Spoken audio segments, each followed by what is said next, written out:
The people have spoken. That's something I don't think I would take a chance on. In my opinion, 218 strikeouts for a guy who was his third year in the league now. And they're here to deliver. He wants to be on a competitor. Period. Bringing you the facts. Jose Abreu's trash. Man, I fell for that hard. While keeping you up to date. Man, what a question mark that out of the game, and all of a sudden you don't know what you're gonna get on the other side. On all fantasy baseball news. As a slouch, man. He's just a potential. He's a slug. Dark horse winner of a Cy Young candidate. Welcome to Bourbon N Ball. Average 160 strikeouts. Call that breakout year. I would call that a career year because I don't think you'll have another year. We're gonna talk about a lot more baseball. This is just the beginning, guys. That's right. I call a bartender. So look, man, come down here. He got down there. So what you want? I want bourbon on beer. All right, man. That's us. This is Bourbon N Ball. This is probably one of the last shows of the season, right? I'm not sure if I can make next week with Halloween, so it might be it. I'm not sure yet. But yeah, show 66 here, Bourbon N Ball. I'm Doug, alongside my lifelong friend coming from Clearwater, Florida, Mikey V over there. And this is Bourbon N Ball. You know, we've been doing fantasy baseball now for over 20 years. We did the first annual Bourbon N Ball League, which was really fun.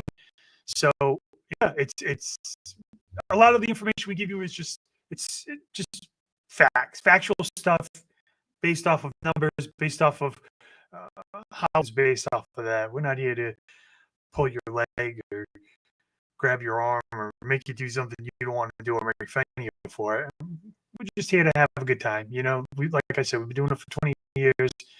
ESPN, points league, weekly league, head-to-head matchup type format is what we've been doing, and that's where most of these numbers are going to come from.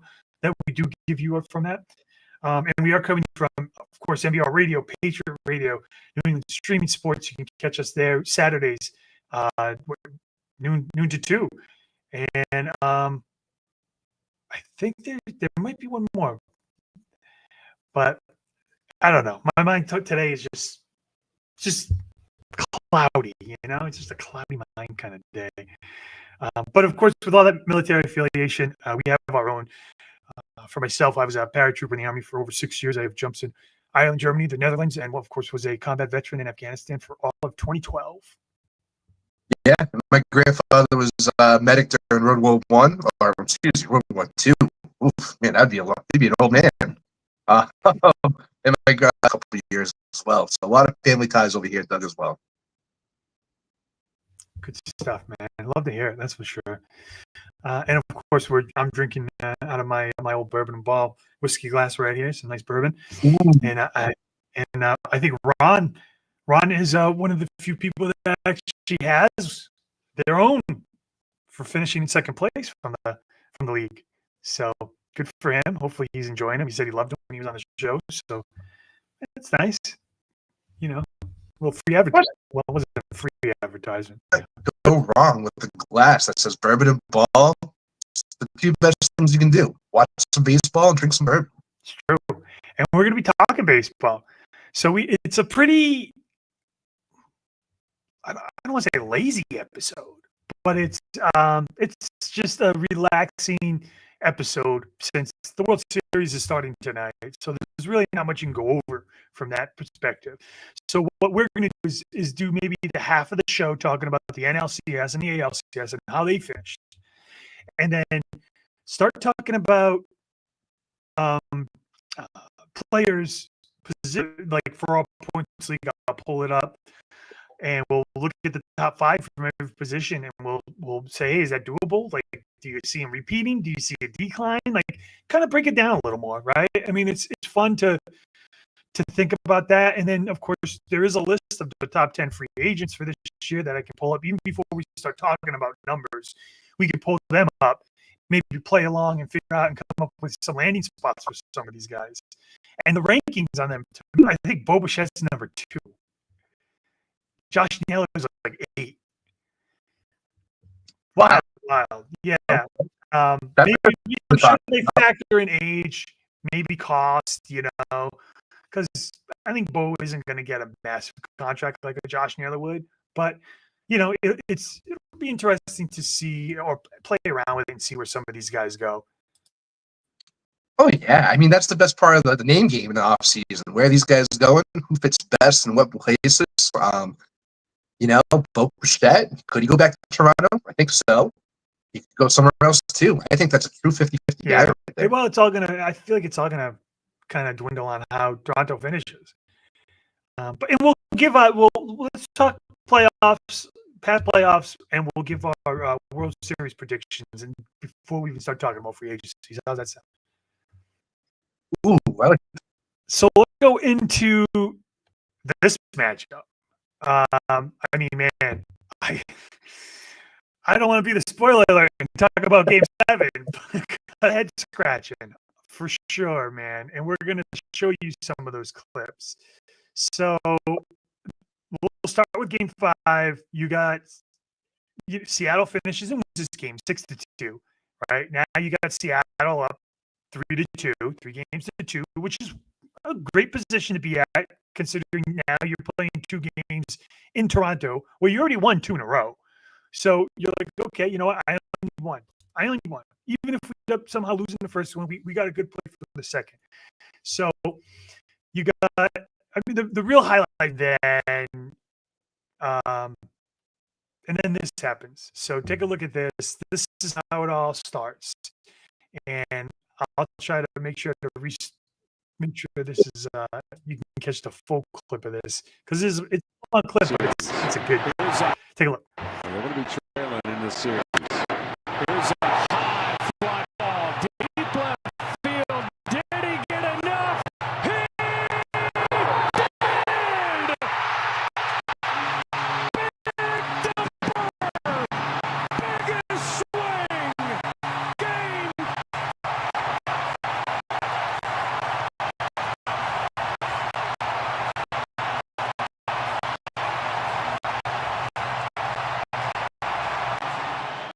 Another 2-2.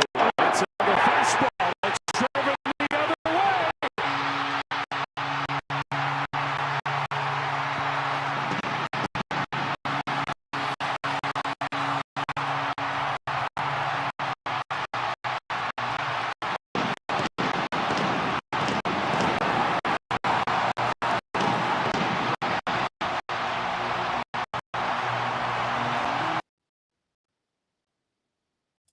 I mean, man, that from a Seattle Mariners perspective, and for somebody, for myself who wanted to see Seattle win this, it was great. That was Eugenio Suarez's second home run of the game. He had a sole shot in the second. I mean, like I said, right? You got the fans, even Josh Naylor. There's a clip of him giving Eugenio, once he gets to the dugout, this massive bear hug. So, it's like they played their cards right to this point, right? You needed offensive help. You go out, you get Josh Naylor, who probably, if they do win the series, becomes MVP, right? You again, not a great average. I want to say barely over 200, but he does have home runs. And they come just like the regular season. They come in stacks, and he hit 2 today and scored 5 runs, and he single-handedly beat Toronto, single-handedly, right? So they made the right. You had Miller go 4 innings, gave up a run, 4K. You had Wu go 2, gave up a run. Munez comes out, shuts the door. Now this kind of lines you up for the next game, right? You got Gilbert for Game 6. He's going against Yesavej, who should be, in my opinion, should be a short leash. I think this is a must-win for Seattle. I think they close it out, game 6, win it, call it a day, head out. The flip side of that, once that grand slam hit, right? I mean, I think if they do win Game 6, and obviously we all know what the outcome, but if they do win Game 6, and I wrote this stuff after each game, so I didn't write this after the series was over. I wrote this after Game 5. So if Toronto wins the next game, I think they win the series. That's what I put. If Toronto can win Game 6, they'll take that momentum. They'll bring it into Game 7, and they'll probably end up pulling it off. You know, Gausman in Game 5, 5 2/3, 1 earned, 4K. Really, relief pitching is kind of what did the man. Gave up the Riley home run. You know, then this Brandon Little comes in, walks the next 2, gives up a single, bases are loaded. All 3 batters he faced, they get an out, get on base. Dominguez comes in and then gives up the grand slam to Eugenio. It's really all bullpen work for that. And then how Toronto got on the board, well, you got an RBI double from George Springer, who's been red hot. That was in the 5th, and then Clement, an RBI single in the 6th. But game. Yeah, I think going into this Game 5 at times, in Game 5, you're giving Toronto 2 open opportunities to win a game at home. You're not going to be in good shape. We obviously know how that all turned out, but going into this game at Game 5, it was a must-win game, in my opinion, for Seattle for it. So good to see Brandon Wu gave him a couple innings, right? We know he's been dealing with that injury since the end of the last season, the beginning of the regular season. End of the regular season, I should say. But yeah, I mean, they put it all on the table. Suarez grand slam really put the caveat to it, right? He hit that in the 7th or 8th inning or so. It was late in the game. You know, so it was an electric moment, and I think honestly going into this series, Doug, I would have been happy with whoever won. I think I was rooting for Seattle as well. But you got 2 teams that haven't been to the World Series in absolutely forever, right? Including those teams that you're really rooting for. But you also got Toronto at the same time, hasn't been there since the 90s. And then also you got a whole country that you're playing for too. So, again, both representatives in the American League here, both well-deserving, both best teams in the AL in the regular season. So it was good to see at least they had a competitive series, right? You saw Seattle come in, take 2 straight games, and now all of a sudden, now they're going into Game 5. Must-win game, I feel, for Seattle, going back to Toronto. They did what they needed to do. So now we go into Game 6. And at the end of that game, I said to myself, it just seems like no one wants to win this series. Toronto takes it 6-2. You know, the Mariners, they sent a rested Logan Gilbert, expecting to be, you know, Logan Gilbert from the past.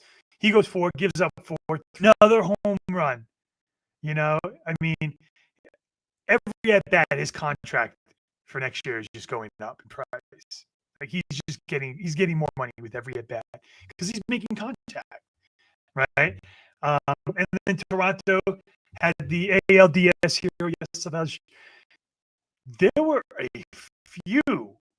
quite a few bases loaded jams he got out of with double plays.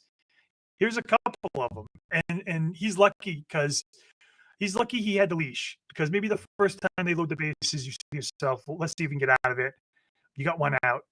Second time, you're kind of like, well, maybe we got to start thinking about what's going to happen here and maybe pull them. But they keep them in. Take a look at them. Ground ball to first, backhanded by Guerrero.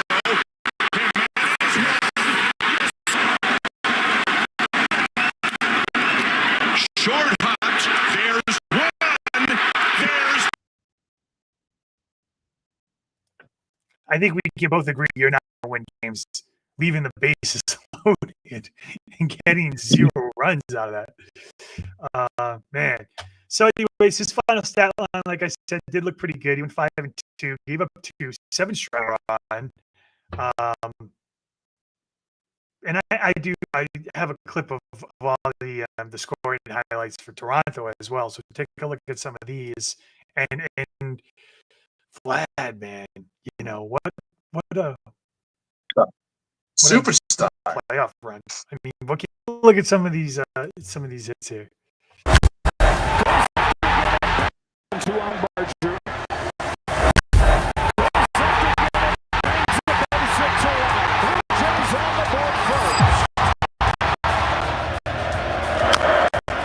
Puts this one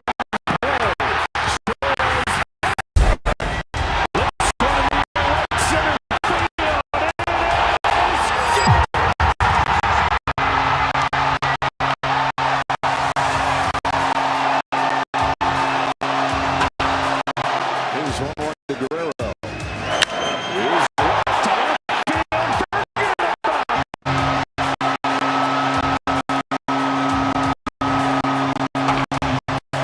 Troy Halladay.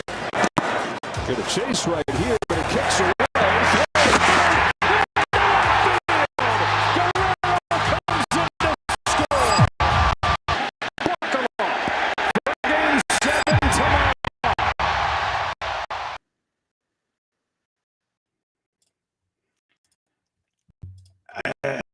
Man, it's a tough pill to swallow. And I will say, now you're going into Game 7, right? You got Bieber, you got George Kirby. Everybody, it has to be on the table. It's a win or go home, right? This is a World Series, Going into this, obviously, the mentality is Kirby will probably have a shorter leash. Bieber is Bieber, right? You go out, you let him cook. And, predictions for Game 7's, the MVP, like I said, and this is if Seattle wins, you got Josh Naylor, who's hitting 341 with 3 homers, 3 stolen bases. I mean, he's going to be the guy. And this is, of course, barring any crazy Ohtani game. And then on the other side of that, you got Vlad, who's hitting 462. So those were my 2 MVPs if either team won at this point. Going into Game 6, it's crunch time. You're up 3-2. Right? These teams that I've noticed this past week was, or I should say last week, really, but it was experience. It comes down to experience. You had more guys on that Toronto team, especially like a George Springer, who we're going to talk about in a second, have been, playoff heroes almost their whole entire career. So to have that kind of veteran whisper, kind of, to look out for, but most importantly, now in the biggest moments in your career, when you're playing for a chance to go to the World Series, Seattle didn't have any of those guys on their roster, right? It's a very young roster. Even the guys they brought in the trade deadline, those guys haven't been in those moments before, like a George Springer has. That's in that club. Obviously Game 6, Game 7, and we saw Logan Gilbert kind of get rattled pretty early on, only went 4 innings, gave up 4 quick earned runs. And then it just kind of piled on from there as well, with the Vlad home run, making it the 5th run, and really almost putting it out of distance early on in Game 6. So I think part of it is experience. Very talented, both clubs, right? To kind of guide you through these games, especially Game 6 and Game 7. And they just didn't have that guy in that clubhouse, or really in that bullpen, or really in their rotation to say, hey, this is what we got to look out for. Keep this in mind when we're playing this game. When this happens, think about this. Don't worry about what just happened. We got to move slowly here and make sure we're finishing strong. And like you said, going into the game, I feel like they were kind of almost giving it to each other, but Toronto finally stepped up. Yes, they did. Yes, they did. So let's bring on Game 7, right? To me, it was a game for Seattle to lose at one point, and they lost. Up until this point, my opinion is Dan Wilson managed the Seattle rotation and the bullpen pretty well. His taking out people, and the game you don't want it to catch up to you is the Game 7, and it does, right? A lot of second guessing will go into this game for him, for that organization, for sure. You have Kirby go 4 innings, gives up 1 run with 3 strikeouts, which was an RBI single by Varsho, right? It was a great hit. The location was where the catcher wanted it. The ball was low. He just did enough to flick it with his wrists to get out of the infield to score. It's a hit. That's not on Kirby. That's just a good hit. That's good for Varsho. So he's got 65 pitches. I say, why not let him go out for the 5th? Go go out for the 5th, see how he does. If he gets out of it, he's got 5 innings. He'll probably have around 75 pitches. Then maybe you go to your bullpen. You give him 5. He's breezing at that point. Like I said, the hit was a major league hit, and you'll see it. All right. Then you put Wu in. Goes 2 innings, right? Brings him out for a 3rd, which I thought was pretty strange considering the guy just got back from injury. He's only been used a few innings each game he's played. Usually 2 innings was the cutoff for him. Last, game 6, he only went 2 and they pulled him, right? Brings him out for the 3rd. So anyways, gives up some runs. Then this Bizardo comes in. So Bizardo comes in. Springer hits a 3-run shot, and it's the shot heard around Canada. I'll say the way I would have done it, and obviously it's easy to sit here and say that because I'm not there. I'm not in the moment. I'm not the manager. I'm a guy who talks baseball at a podcast from Foxborough. It's not fancy. I get it. But that was your first thing you should have done. If you put in Wu in, put him for 2, and that's it. Give somebody else a clean inning, especially in the playoffs. He didn't do that either, right? And then you put in Bizardo. Why not put in your closer? I know it's only the 7th, but this is a must-win game. And if your closer can shut it down, put him in the 7th. Who cares? Put him in the 7th. 4 out of the bullpen. He was good. So many things that you could do. It's a lot of second guessing. That 3-run shot ended up being the shot that won them the game. And like I said, I'm going to show you some of the scoring highlights. So take a look at some of this, and you be the judge. You tell me if you don't think that's a major league hit. And I think it's going to be the first hit. But it's not the end of the week. Ground ball right side past Guerrero. Here comes Rodriguez. Barger has a cannon, but the throw is late, and Seattle is on the board in the first inning of Game 7. Next guy up. It's working. Varsho grounds right through to center field. Springer checks for the plate and ties the game. And now a 2-2 pitch. And a high drive to left center field. Lucas on the run. That ball's gone. Ball deep right field. It is gone. Raleigh joins Rodriguez, delivering in Game 7. The 1-0 pitch. High fly ball. Left field. Arozarena. Watches it go. Pitch. Payoff.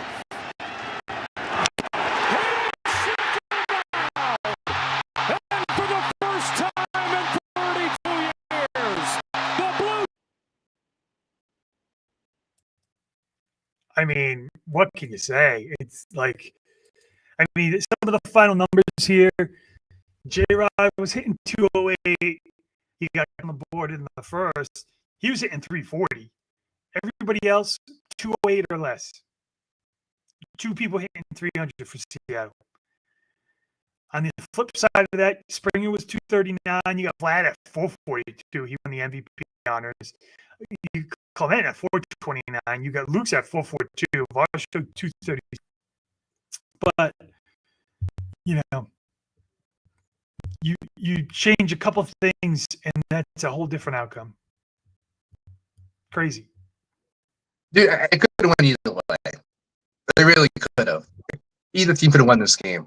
Going back to the Kirby, right, only going 65 pitches right there. I'm kind of split on it just because we've seen Kirby this year have these rough outings where he will give up a ton of runs. And sometimes you don't know how to put the pulse on it, on how he is going to become. You're already starting to give up some runs, so it's you give up a run. Wait, 1 earned run. Who cares, right? You already got 3 runs on the board at this point, right? So he's got the lead. You only gave up 1. And Kirby going into the season, obviously he got hurt in the beginning of the season, but he was supposed to be your ace all the way from me until I tell you so.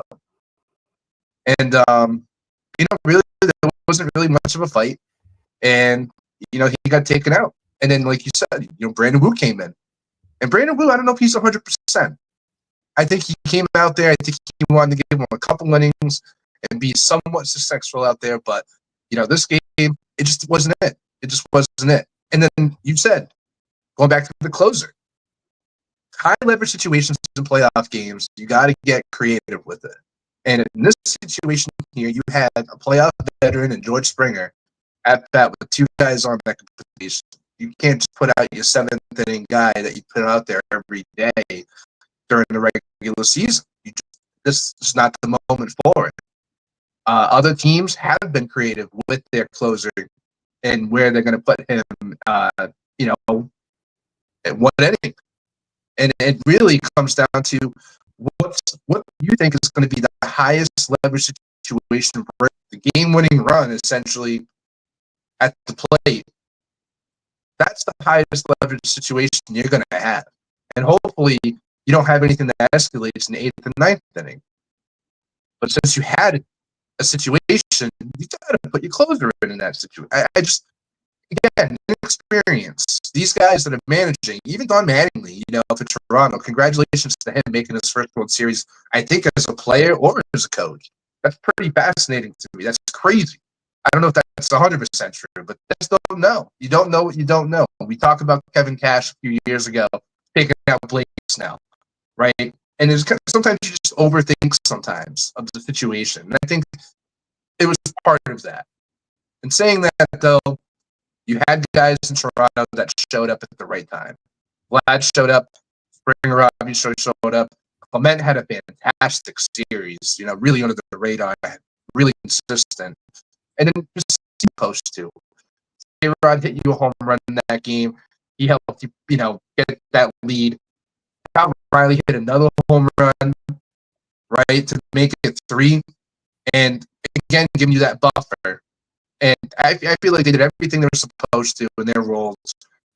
And I think, again, sometimes you just don't have the whole ultra-lotta as a team. I think the better team won, to be honest with you, Doug. I think Toronto was the better team offensively.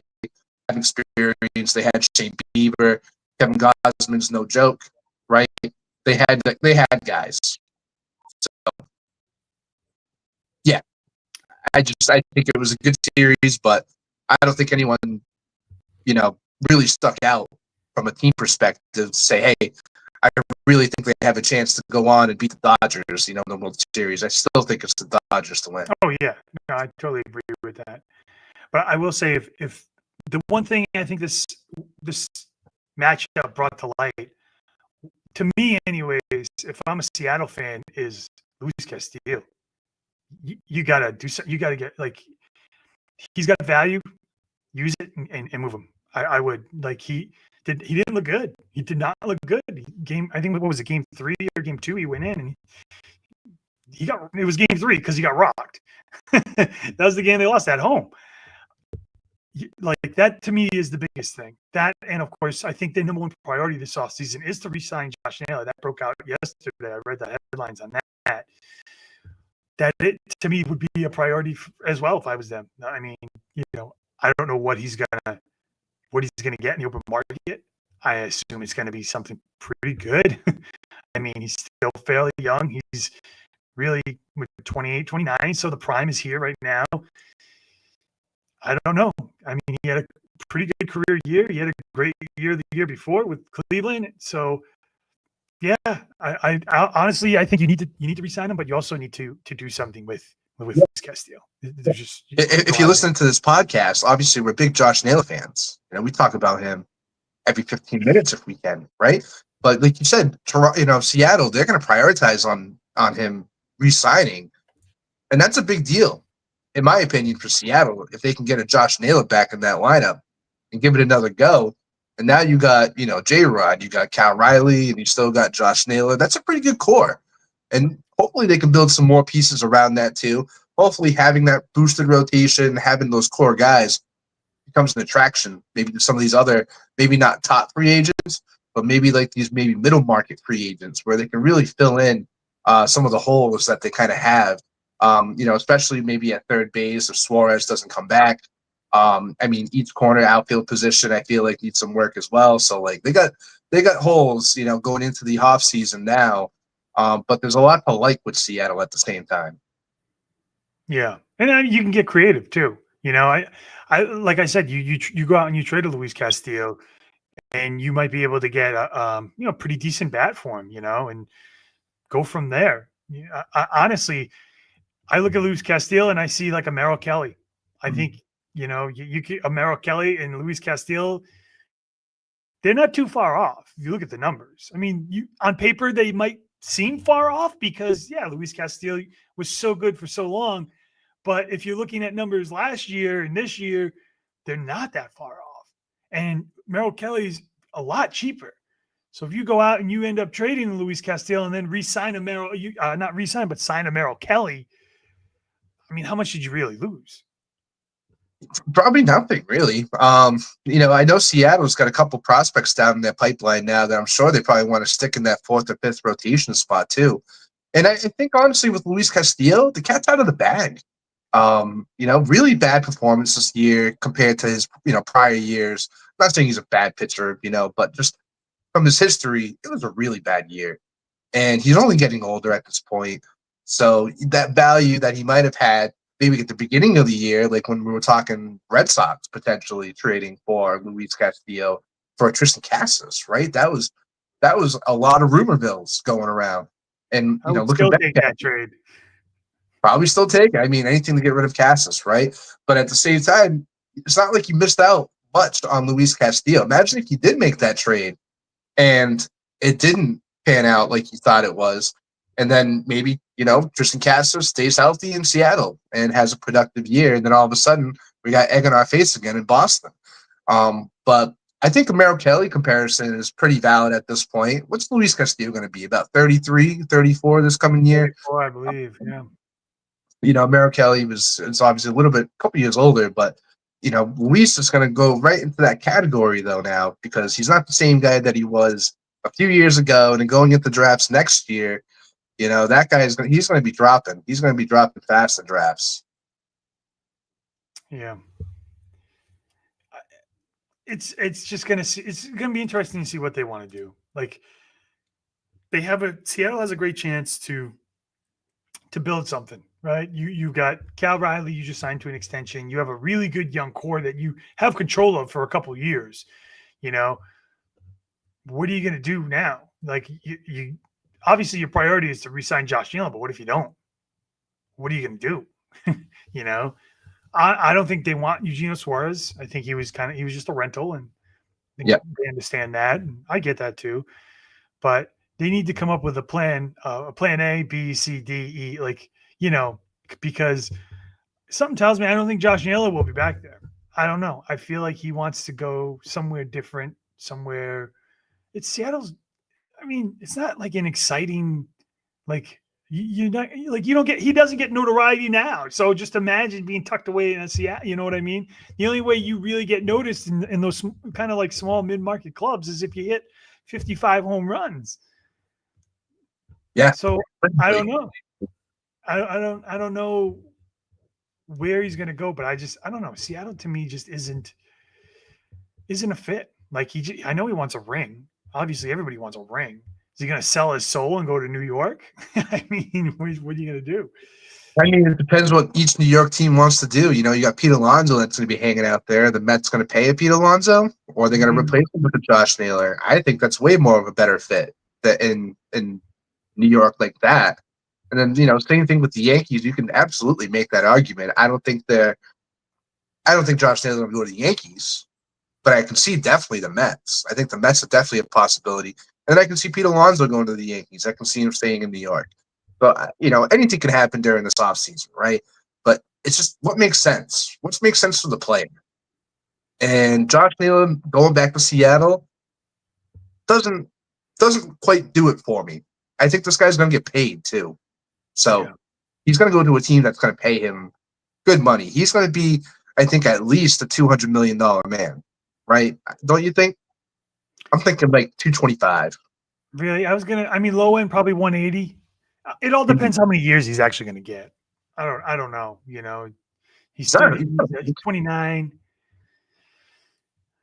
I don't know. You know, 6 years, maybe 7. I don't know. I don't know. But you say the Mets, and I mean that is a fit. Think about it. You got Lindor, who was a 30-30 guy at the top of your lineup. You got Soto, who stole 40 bases last year. 40 bases and hit 30 home runs. 30-40. Then you plug in a 2020 first baseman batting third. Come on. Doesn't that make sense? Yeah. Wow. It makes sense. It makes too much sense. Probably won't happen. Yeah. I mean, the Red Sox make sense too. You go down that path. You know, to me it does. But I would love. I mean, I hope the Red Sox make some noise. They're gonna have to fill again. Probably a void at third base. Maybe potentially a void at shortstop. They've had a void at first base. Nothing's really solidified. I feel like in the whole entire infield. I feel at this point. So, yeah, they got some work ahead of them as well. They're gonna be spending some money, I think, this offseason. yeah, I mean, I hope so. Anyways, there's a lot of holes to fill in that team, and actually in the Mets too, in New York, because they needed a whole new rotation. I mean, Yeah, they do. Yeah, come they on. do. All right, so you go from an exciting ALCS, which goes 7 games, to a series you knew was going to be a sweep, a 4 or 5 game series. I think we all I said at least 5. I gave Milwaukee the benefit of the doubt. So I think just to go over this, it's game 4. I'll do one team highlight. We'll talk a little bit, and then we'll do the other team. So let's start out with the Dodgers. Now the Dodgers end up winning 5-1. They sweep. They head to the World Series. And again, you know, you go from a fun, exciting 7-game series with Seattle to a game 4, which ends up becoming MLB history, not playoff history. I'm talking all of it. Regular season, playoffs, just history. And you know, this game, it's crazy because Shohei Ohtani literally did not need anybody's help to win this game. He did it all on his own, offensively, defensively, pitching, hitting. It is ridiculous. And for all the struggles he had this series, because he's been pretty quiet. His average wasn't high. He had a lot of strikeouts. This one game was so good, he got MVP for it. That's how good it was. He got MVP for an entire series just for one game. Take a look at these this clip, and it's a good clip because it's in chronological order. So it goes from pitching to when he hits his first home run, to when he's pitching again, to when he hits his second home run, to when he ends up pitching after the 6th, to him hitting his 3rd home run of the game. It's all in chronological order. It's an amazing clip. Take a look at this. And let me start this over. Right hamstring. As Churio strikes. Hit an infield single yesterday. That's a call. 0-2 pitch. Got him! Quintana is a command pitcher. Ohtani tees off. Deep right field. Shohei Ohtani. 1 of 1. He goes upstairs. Ortiz chases the ball. And Churio remains at third. A 1-2 pitch to Bowers. He's... Oh my goodness! Shohei Ohtani! Wow! Up and up! 1-2 coming. And a check swing. 1-2. Strike 3. Strikes. He's got 7 strikeouts through 5 innings. And a little half. Here's Bryce Terang. 1-2 on Terang. And a swing and a miss. Follow suit. Ohtani, did he? Ohtani! Ohtani has done it again! His 3rd. And now just to kind of grow the legend, someone actually took a video, and I do have that clip here, of his 2nd home run, which actually leaves Dodger Stadium. Now, you don't see it at the beginning, but toward the end of it, you'll see the little white dot, and it'll go right out of Dodger Stadium. And just take a look, because it is a monster shot. I want to say it was over 450. But take a look at this. Let me.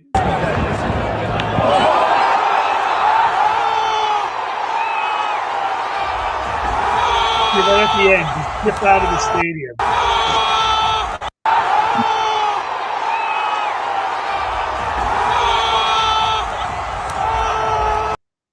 And the crowd goes wild. I mean, man. I mean, obviously he wins MVP.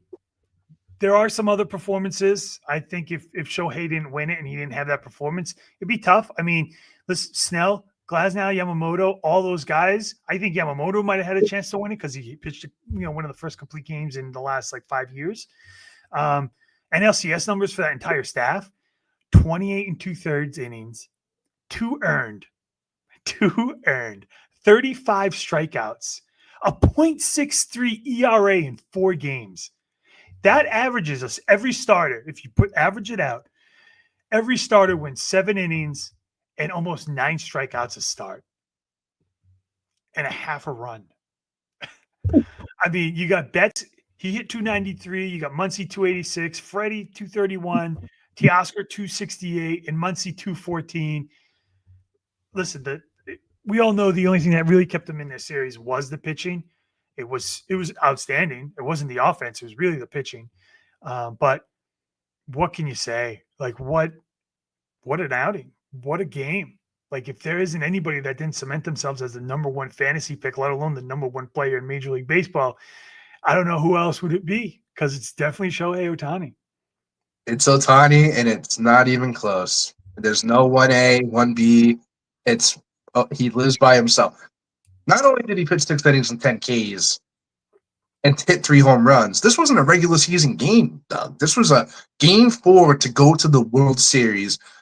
And Ohtani said, "Hold my beer. I got it. Don't worry about it. You guys rest up."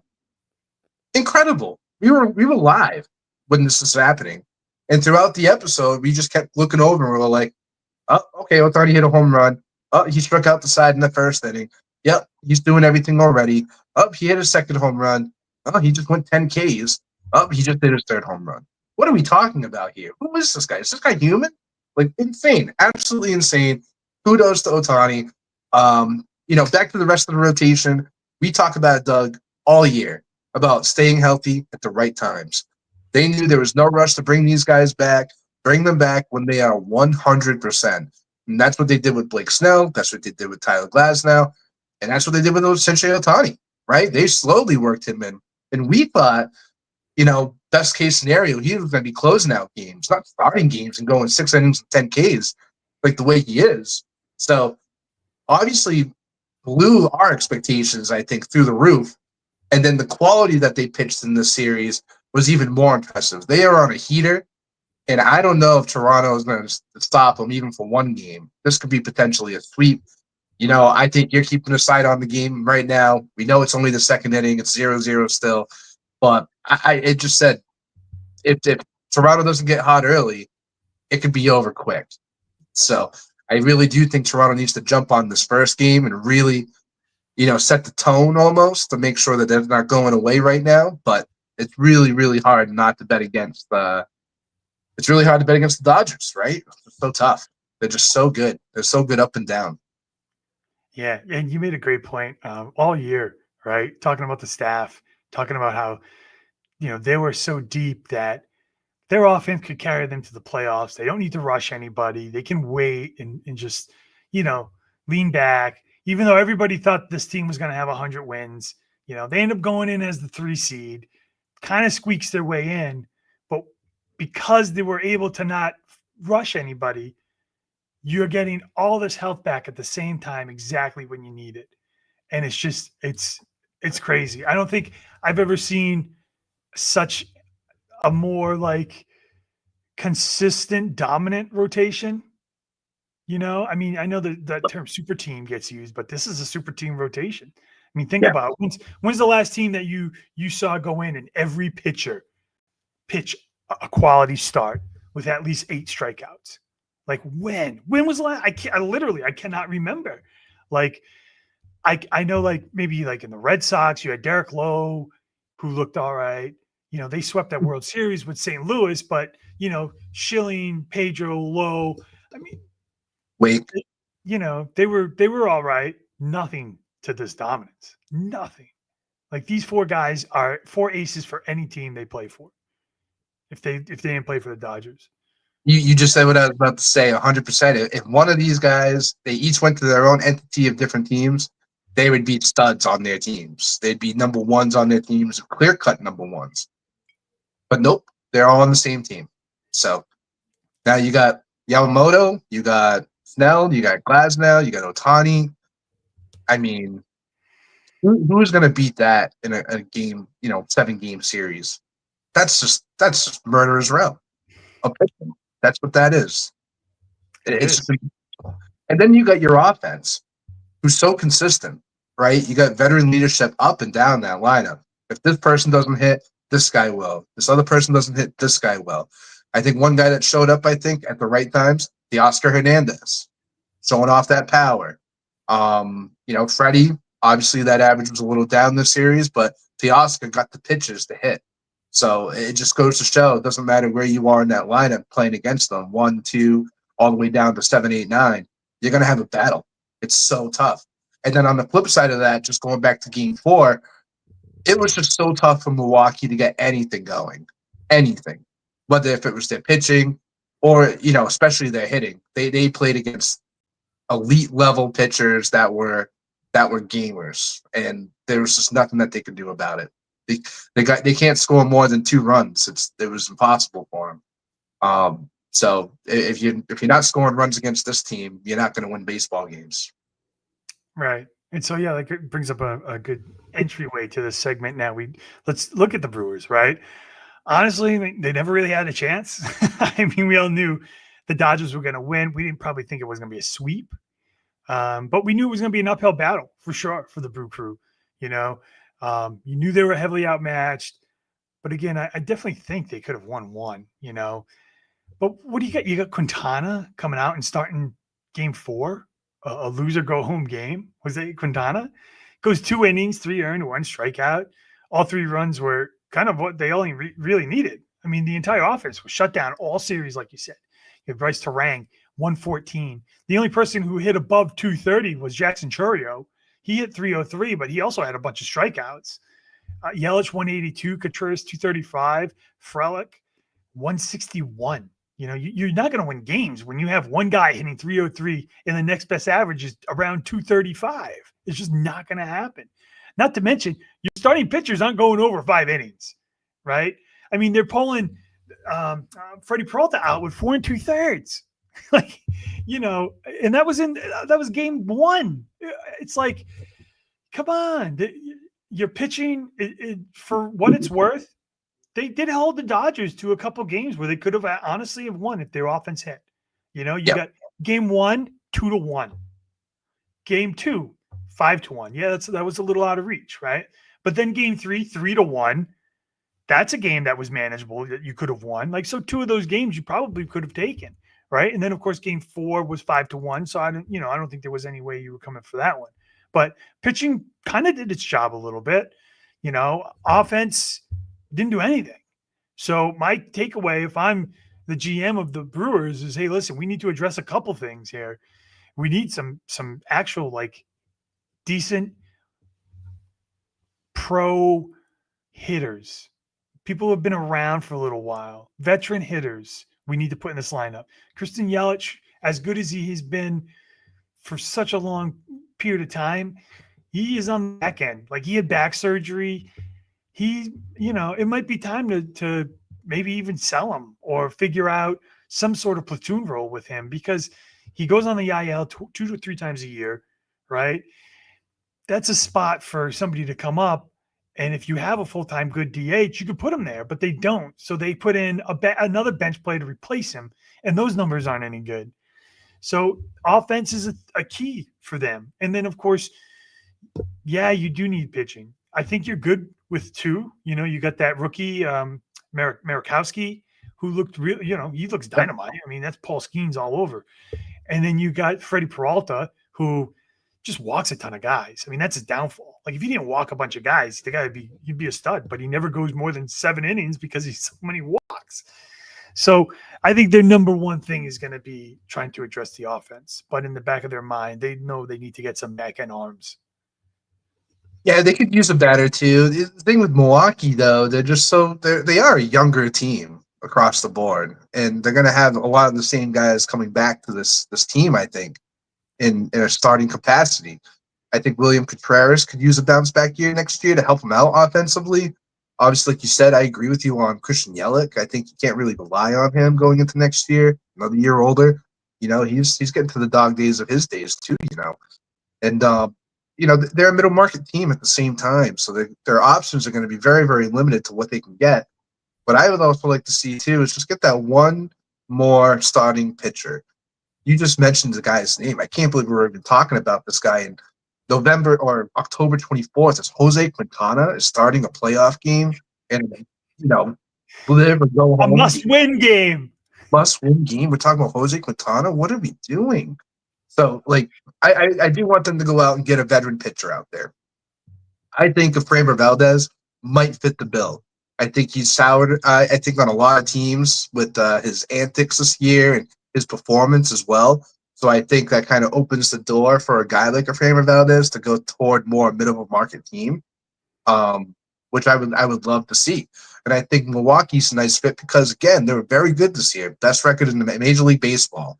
And now, if you get 3 legitimate pitchers, because we know Jake Murawski is going to be in that rotation full-time next year, you still got that veteran leadership of Freddie Peralta.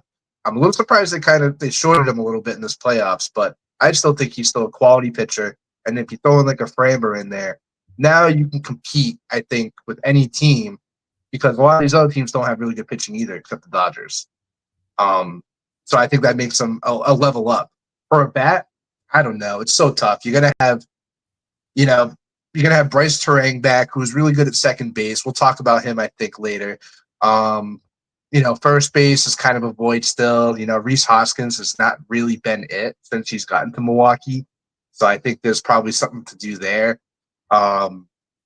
Jake Bowers, I think, is still there, and it's just not the right guy there either. So they could definitely use a quality bat in that lineup. But I think they might need more than one. They really do. But, hey, great year for them. They got some stuff they can really build on. And like I said, they're a young team. You're going to have a lot of those guys coming back. So if they can just get the right pieces to fill in, I think they'll be back right in the spot next year if they want to. Yeah. And actually, Valdez does kind of make sense for them. Honestly, if they go out and get Valdez, he should be your ace. You should move everybody down one. Have Peralta your starting pitcher 2, have the rookie Murawski your 3rd. Yeah. And go from there. I think Ansby or Ashby is one of their guys that they have been relying on in the starting pitching role now. And Quinn Pressler. I mean, Quinn Pressler did have a great year. Blew expectations off the roof. It's just the consistency. Is he going to be able to do that again next year too? But I'm sure he's going to get a crack at it again just because of how he finished this year. All right. So that sets the stage for tonight, right? There it is. Okay. Great pick. So you got the Dodgers playing in Toronto, game 1. Dodgers are up 1-0. Blake Snell, 1 inning, 2 strikeouts, but 29 pitches. So I don't think he's going to hit that 6 or 7 mark, but he might go 5 at least. I'm going to say Dodgers in 5, just because I feel bad. I want Toronto to have 1. I don't think Toronto will get 1, but I want to be nice, right? The Dodger staff is just too good. I mean, the offense is tough to stop because, like you said, right? It's like one guy some of the guys who don't hit that one game, people will pick up the slack and others will. Teoscar Hernandez, like you mentioned, that, Freddie wasn't hitting. Teoscar, was batting right after him, and he saw some of the pitches, and he was able to make contact and hit, 2-3 home runs last series. So who knows? When one guy doesn't hit, the others do pick up the slack. So it is a tough offense, even though it is a little older, and they'll have questions next year for sure what they want to do going forward. Because I know there has been some talk of Kyle Tucker. But yeah, I see the Dodgers in 5. You know, I will say though, for the Blue Jays, they did leave all they let all of baseball with late inning comebacks. They had something like almost 30 of them, and they had what 2 or 3 last in the ALCS. So they're a sneaky team later on in the innings. They can really wear down a staff and do some damage on the base pads. You know, they're really sneaky and yeah, I don't know. I don't know what to expect. I do expect the Dodgers to win though, but as far as MVPs, oh man, now we're talking, right? With the Dodgers, who would I have as? Do you know who you go with for MVPs? You know, I think this year is going to be someone random, totally random. Like a My Steve random Pierce. guy, I was thinking Kiki Hernandez. Like I'm telling you, you know, we're talking like a who won it for the Red Sox? Pence. Yeah, Steve Pierce. It's Pierce. It's gonna be like I think it's gonna be one of those types. Everyone's gonna think, oh, it's gonna be one of those guys in the rotation. It's gonna be Mookie. It's gonna be, you know, Otani. It's gonna be Freddie. I just think some guys just gonna perform better than them just because they're gonna be so careful with all these other guys that they're playing against. I just think I'm gonna go Kiki Hernandez. I'm gonna go off the wall with this one. But I have to say before we move on, I do feel really happy for a guy like Hoffman, closer for the Blue Jays. We know what his offseason looked like. He had big offers. He was going to sign this big offer. They took it away because of his injury, and they thought he wasn't going to be able to throw this year. And really, as a whole, he became one of the better closers in the league this year. And really has performed, and he got that last out in that ALCS to go to the World Series. It's just funny how things work, where you think you're going to be at one place at one point, you end up playing at this other place in these very, very high critical, high leverage situation games, and he executed. Now he's going to the World Series. So I'm very happy for him because I think he was supposed to end up in Baltimore, I believe, and I'm sure he's very, very glad that he didn't end up there. Yeah, it was Baltimore because I remember when they had a series against him, he came in and closed them out. I think he was like 2. He got 2 saves in that 3-game series. Yeah, wasn't he mouthing to him too? What's that? Was he mouthing off to him as well? Yeah, that's why I remember it because he it was at the beginning of the year too, and he, it was kind of like, well, look at you guys could have had me. I told you there's nothing wrong with me. I'm going to go out on a limb before we take a break here and say my MVP is going to be Will Smith. Ooh, I like that. Because a catcher, he's got some power. He does get on base pretty good. And a rotation is only as successful as the person catching the pitches. Correct. So you got to give Will Smith some credit with what's going on in that rotation. And I think if he can, maintain like a decent average and get a couple home runs and, who knows, maybe there's shutouts, 3 shutouts out of 5 games or 3 out of 4 if they sweep.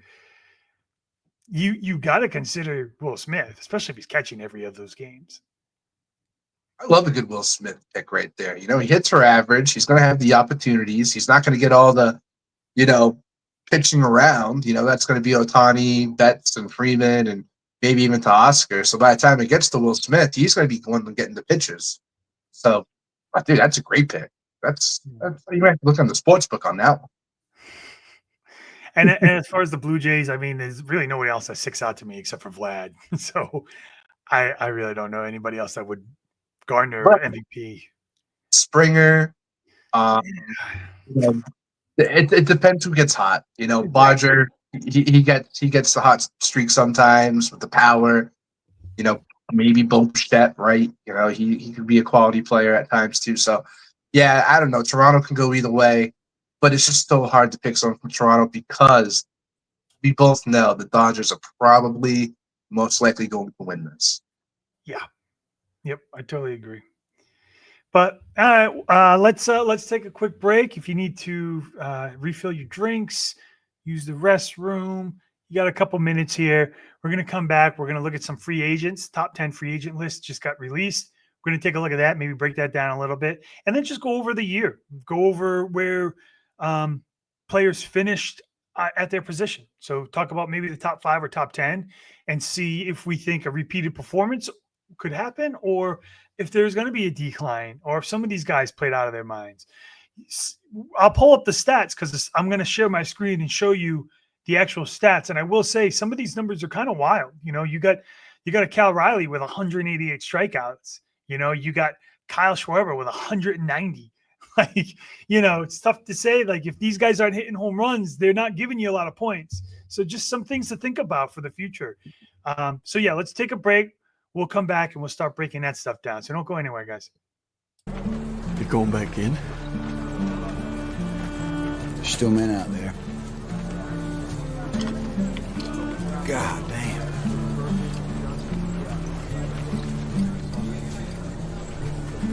When I go home, people ask me, "Hey, Hoot, why do you do it, man? Why? Just some kind of war junkie?" I won't say a goddamn word. Why? They won't understand. They won't understand why we do it. They won't understand it's about the men next to you. And that's it. That's all it is. Find us on the web at mbradio.us. I want to make it clear that the views expressed by our hosts are not considered the official stance of MBR Views. Remember, this is all about having fun and enjoying the ride. And now the guys you just love to hate. Trash. It's garbage. Man. It's a dumpster fire, man. It's a man. Come on. It's not. Doug and Mike are back with more Bourbon and Ball. All right, so we talked about the NLCS, how that finished up. So we can just relax and just shoot the fantasy shit for the next hour. How does that sound? Yeah, that's when we're now. This is it. All right, so we got the top 10 free agents. They're actually in order. I don't know who did the order. I think it's a little ridiculous, some of it, but they are the top free agents. Regardless of the order, they are the top free agents. So take a look at this, and I'll read them down to you just to give you guys a better understanding, all right? So you got Kyle Tucker, you got Bo Bichette, you got Schwarber, you got Pete Alonso, Bregman, Bellinger, Grissom, number 7, Suarez, Josh Naylor, and Harrison Bader. Interesting list. Bader does make sense for 10, but I think Josh Naylor, to me, would probably go before Pete Alonso, at least. It is interesting. So, I mean, first, Mike, what do you think of the list? And then once you're done, maybe we can talk places for each one. What's up with Josh Naylor being 9? Are we too big of Josh Naylor fans? Are we missing something with that? I think they're too small. Is that what it is? I think that's what it is. Because you got Bo Bichette at number 2. Maybe that's because of age. Kyle Schwarber's probably going to resign. Pete Alonso, you know what you're going to get with him with the strikeouts. But then you got Alex Bregman. It's a fun list. I think the order's whacked a little bit for sure. But it's, I think, probably the right 10. And then also, really, the list is what the list is. But if you go to a place that we feel like you're not going to be performing well, you know, you might be, let's say, a Kyle Schwarber. If he goes back to, like, let's say the Cubs, just for craps and giggles here, that's not going to be number 3. He's probably going to go down to like 6 or 7, right? So I don't know. Who do you like the most on this list? That's not maybe Josh, the odd. That's not Josh Naylor.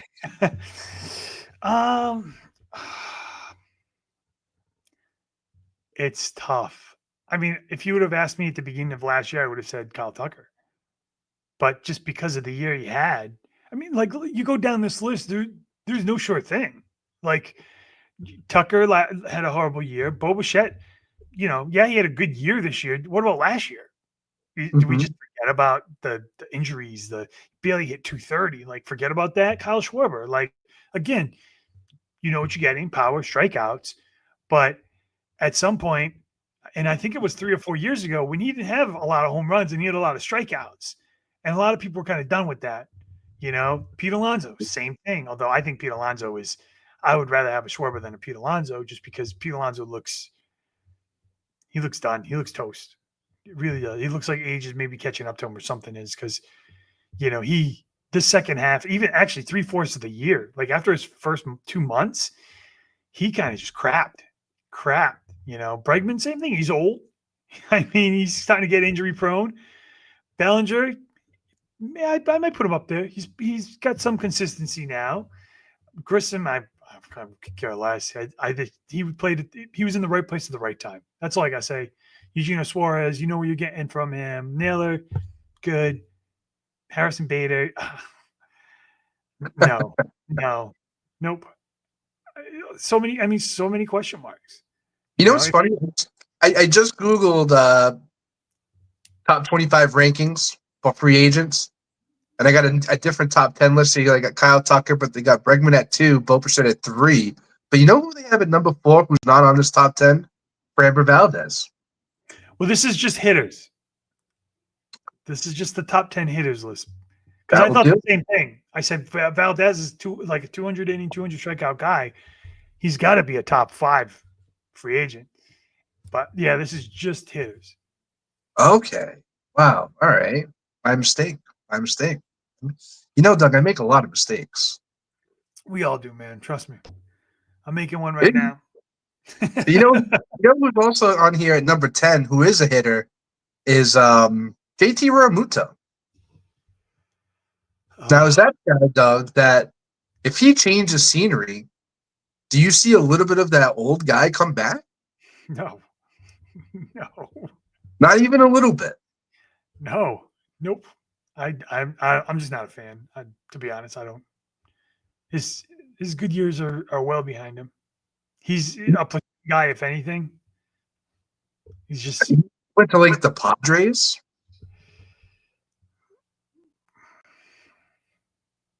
Maybe. I don't know. I honestly, I don't know. I feel like if you're signing him, you don't sign him as a catcher. You sign him as a DH. Like, just take him out of the catcher role. I feel like his body's kind of, killing him a little bit. He could steal bases. He just didn't this year. In the last couple of years, I want to say it's probably because he's catching all the time. His legs probably feel like he's running on a beach. Maybe give him a DH role and just see what he does. I don't know. I mean, if you twist my arm and say, who would you rather have, Harrison Bader or JT Realmuto? I would just flip a coin at that point. Yeah, I agree with that. Harrison Bader is kind of wild, to have on this top 10 here. I think I'd rather have guys like Gleyber Torres. That's gonna be a free agent. If he doesn't go back to Detroit, I think even Jorge Polanco is a free agent too. I think I'd rather those kind of guys than like a Harrison Bader for sure. I don't know. He just doesn't do it for me. He's probably on here because he's just so young. It's probably like Bo Bichette. They're pretty young guys, and he had a good playoff in the wild card game. He had a good series. Toward the last couple months, he was pretty good, but yeah, I don't know. What about landing spots here? I know there are a couple things we can go down this list. Toronto will probably try to re-sign Bo Bichette. The Phillies will try to re-sign Kyle Schwarber. You think the Mets would try to re-sign Alonso. Same thing with Boston. I don't think the Yankees are going to try to re-sign Trent Grisham. I think they'll try to get Cody, but I don't think Trent Grisham. I don't think Seattle is going to try to get Suarez back. I know they're trying to get Josh Naylor and Harrison Bader. I mean, like I said, who knows what they're going to do with that guy, but I would probably say like more than half these people would probably be on new teams. If I had to bet, if I was a betting man. I think there are some really good fits for some of these guys, right? I look at Bo Bichette. I like him in Toronto. He's fine in Toronto. But what if he went to like Atlanta Braves, right? Braves have been dying for a shortstop, I feel like, for a long time now, right? Imagine if him goes into that lineup. Is he going to maybe put it together with the rest of those guys? There's a lot of talent on that team. They just don't put it together, right? We talk about the track record with Atlanta. We know they're not the same team what they were back in 2001. Or, I'm sorry, 2021. But maybe this guy kind of fits the bill, though. And now when you look at that lineup on paper, you're like, man, that's a pretty healthy lineup. You got go around the infield. That's a above par infield. I know we have our opinions on Austin Riley and also Matt Olson, but most cases, I'd probably take both those guys over the majority of starting third baseman and first baseman. I don't think they're in the bottom 15. It's, I think you could probably have a debate about that. But my opinion, I think they're pretty decent still from a baseball perspective, maybe not fantasy perspective. But now you add Bo Bichette in there, and then you have a healthy Ronald Acuna. I think that's a pretty decent shaping lineup there, if you ask me. Bregman, I still think he's going to go back to Toronto. Not Toronto, Detroit. I think that's his home there. I think AJ Hinch and him have really something special. And especially if they don't sign Gleyber Torres, that might even open the door to even have him play second going into next year and being a year older, right? He's no young buck either. Cody Bellinger, I think he's a big market guy. So I think I'm not going to count out Toronto, but I doubt Toronto. But I think like a team like the Phillies could use a guy like a Cody Bellinger, and I think he would thrive there very, very well. A reunion with the Dodgers. I feel like the Dodgers, they got a lot of money to spend. I don't know if you saw the report, Doug, but that Ohtani contract, that $700 million, sounds like they already recouped it in all their advertisements and merch and everything. Yeah. So they're playing with almost free money after 2 years with Ohtani. That's nuts. So that's why like a Kyle Tucker's in play for him. I think a Bellinger could definitely go back to LA and fit right in with those guys. And he's coming back more mature than when he left, for sure. And then the other big name is Pete Alonso. Like I said, I think the Yankees are a good fit. And then that's really about it. Probably just staying in New York, whether it's the Yankees or the Mets. That guy's a headache, in my opinion. I just don't see where he's worth $30 million. That's where I get hung up on him. No, I agree. There are a couple things. I like some of the destinations. The only thing is I thought when Bellinger left the Dodgers, he didn't leave it on friendly terms with the front office. I thought there was a lot of arguments. So I don't know if he would want to go back or if he would be welcome. Like, I don't know how if they patched it up, I'm not sure. The Pete Alonso thing with the Yankees makes sense. But the reason to me it might not make sense is because you already have that guy. You already have that guy. His name is Stanton. They're the same guy. It's you miss or you hit. Obviously, Alonso is a little better, but Stanton in the last month of the baseball year, he was hitting 280. He had 5 or 6 home runs. He wasn't horrible. He was better than Pete Alonso. So if you're not re-signing Cody Bellinger and you're going out and you get a Pete Alonso and you still have a Stanton in your lineup, that's a big strikeout lineup. I don't know if I take the gamble with that. I really don't, because Jazz strikes out. Judge had a pretty good year with not striking out as he usually does, but I don't know if you could take on that type of hitter unless you get rid of the other. It's so tough. It's so tough. Right. We talked about Stanton's contract too, and Yankees aren't shy about cutting contracts that are $20+ million worth. We saw it with DJ LeMahieu, last year, this year.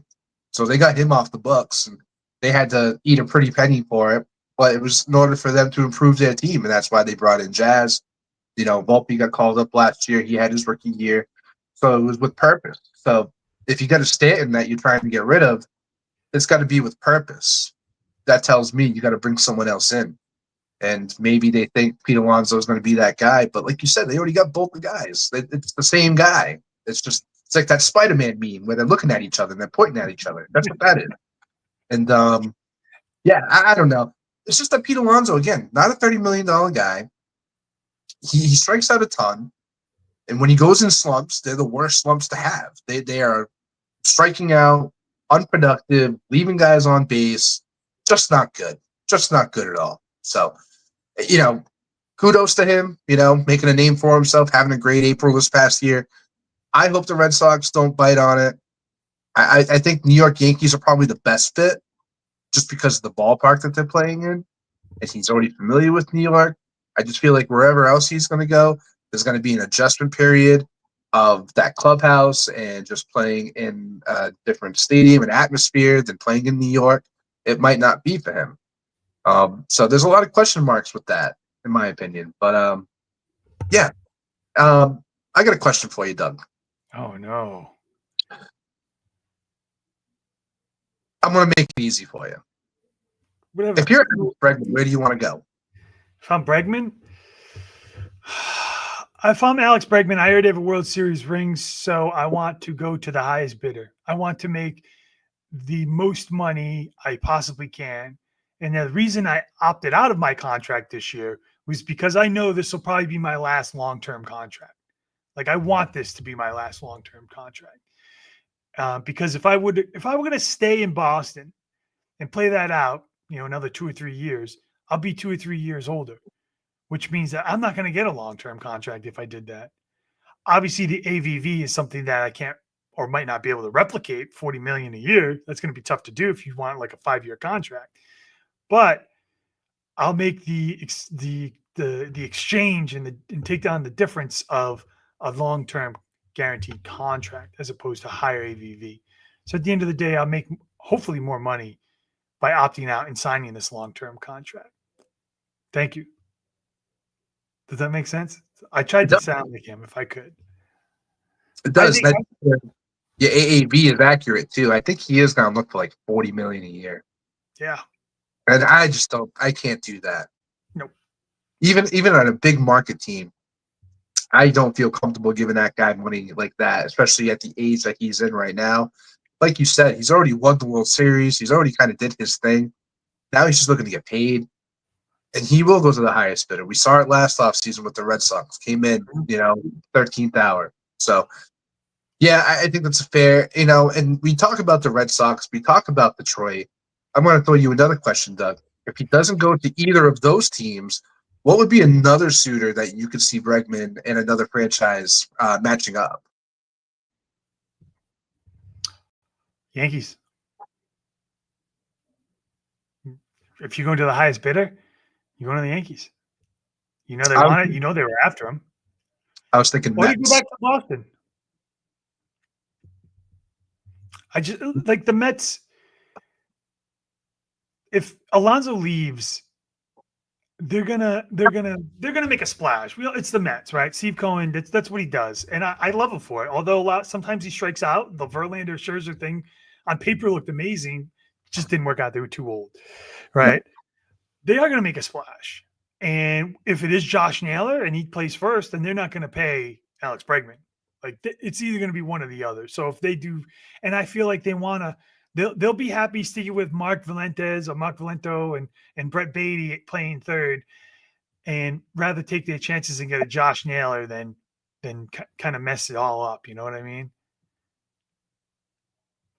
Hey, just real quick, just an update on that game. It's 2-0, by the way. And who hit that RBI single? Your World Series MVP. Will Smith, baby. Check the book. Like I said, you got to check that sports book. That sounded, when you said that out loud, I was like, oof, that sounds right. That just sounds right. We'll see. Man, he's on his way, Doug. He's on his way. Yeah, it's a fun list to talk about, right? Talking about the guys, where they're going to go. I say about half this list, realistically, we'll probably just go back where they just came from, right? I do, before we do start moving on and looking at year-ending rankings, Bo Bichette, and I know he's your guy, but tell me if this doesn't sound right, because it sounds right to me when I say it in my head. He, to me, is a small market, mid-market type player. I don't see him going with the Yankees. I don't see him signing with the Red Sox. I just don't see that. I see him maybe going to Detroit. And if Detroit doesn't sign Gleyber Torres, maybe have him slide over second. And if you're getting him, and then you go out and you sign a Bregman, how much better does that look with Bregman and him in that infield and offense? Oh, it looks great. It looks great. He's going to be a hot commodity, Doug. He is going to be a hot commodity. I think, was he 28 going into next year? A lot of good legs left. Obviously had that bad year last year, but this year he really bounced back. And I think that's a little bit more consistent to what he can be more long term. And yeah, I think he's going to be an asset, and I think he is going to get paid. I think he's going to have a lot of suitors for a guy like that. It's not an easy position to fill nowadays either, shortstop. It's not like what it used to be back in like the early 2000s where there was just a surplus of them. Right. It's just not the same anymore. So he's got he's going to have a lot of options, which is going to be great for him. And like you said, small market team, I think he can crush it. I think he could be a superstar in a small market team and produce some serious numbers at the same time. Yeah, I mean, even like a Cleveland, you know, I just something tells me with Bo, I don't know if he's going to get that long-term contract he wants just because he was hurt 2 years ago. He might, and I'm honestly, he might just have to sign a 1-year prove-it deal one more time. And if he does do that, he's going to stay in Toronto. I think that's going to happen. I hope, that makes sense, but I could also see him getting like a 3-year deal. After 3 years, he's 30. He could still go back out there, get another big contract. Could be his last big contract. I think with him, there's a lot of flexibility. You could do a 1-year, prove it deal for whatever, $20 million, $25 million for a guy like that. If it's going to be a prove it deal, some team might just say, hey, we're buying in on you. Like, we want to make you part of our franchise for the long term. And they might give him, that $30+ million with 3 years, maybe with an opt-out option, right? We've been seeing that a lot lately too. But yeah, that's what I was going to say. If he does end up signing something longer than a couple of years, there'll probably be some opt-out clauses in there for both of them, right? I mean, you want to, if you're signing him as the team and you want some kind of policy, some kind of insurance to be like, okay, well, let's make sure, let's keep him healthy, and let's put this clause in for both, for us and for you. Then I could see that happening as well. Oh yeah, I think that's the way to go if I was him. All right. So, do you want to just start looking at top players here and positions? Ooh, let's dig into it. All right. Now I'm gonna share my screen, and I hope everybody can see it. And it's we could just run down each position, talk about overall numbers, and if we think something will change or something won't. That's all. So here's what I have. Tell me if you see that. Oh, beautiful. All right. So I can even back it out so we can get more. Let me see if that works. Yeah, that's a 5 right there. That's good. All right. Yeah. So here are like the top 5 catchers based off of points for last year. So if we look at the overall numbers here, you got 530, and then there's a dip, right? Then it's 359, 353, 334, 320. So there's not much separating just this right here, right? We all know who it is. You got Cal Riley, William Contreras, Shea Langoliers, who really turned it on, right? Ben Rice, Hunter Goodman, Salvador Perez. You got your boy Ramirez, Kirk, who had a really good postseason as well. Then if you want to look at some of the bigger stats here, right?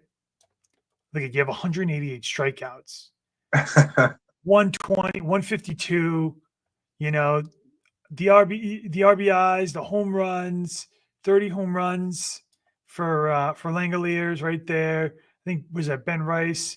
Yep, Ben Rice had 26, Hunter Goodman 31. I mean, man, if you're hitting 26 home runs and only getting 65 RBIs, something's same 31 home runs and 72 ribbies. Oh, that's tough. That's a tough pill.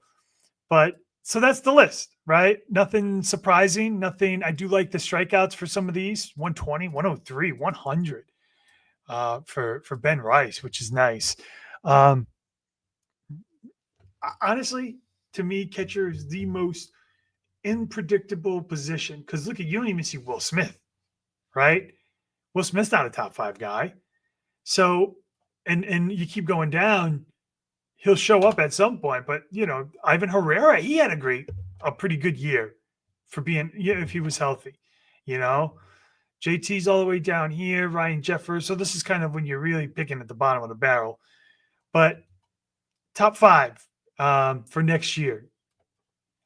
What are you thinking? Like, do you see any of these guys sticking? You see any of the guys moving around? Like, what are you thinking here for catchers?